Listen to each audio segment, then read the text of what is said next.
λαϊκής ευθύνης για την πιο πλατιά συσπήρωση να αναχαιτήσουμε, να εμποδίσουμε το πέρασμα των μέτρων που ήρθαν και των μέτρων που θα φέρουν. Να προκαλέσουμε ανάσες με αγώνες σκληρούς και με μικρές νίκες που είναι απαραίτητες για να ανακουφιστεί η λαϊκή οικογένεια, για να δοθεί η μάχη της σωτηρίας του λαού μας, γιατί σε τέτοιες συνθήκες πλέον μπαίνουμε.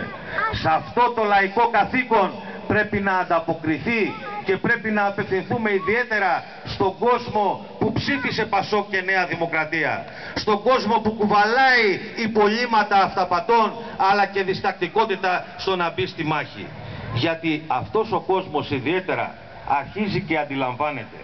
ότι δεν υπάρχει ημερομηνία λήξης της επίθεσης,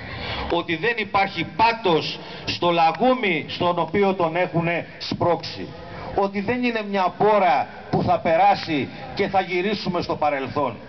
Αυτός ο κόσμος αρχίζει και αντιλαμβάνεται αυτό που έλεγε έγκαιρα το Κομμουνιστικό Κόμμα Ελλάδας και πρέπει να το θυμίσουμε, γιατί είναι στοιχείο όχι μόνο της υπευθυνότητας αλλά της ικανότητας μιας πολιτικής δύναμης, έγκαιρα να προειδοποιεί το λαό, έγκαιρα να εξοπλίζει το λαϊκό κίνημα, έγκαιρα να καίει αυταπάτες τις οποίες προσπαθούν να καλλιεργήσουν.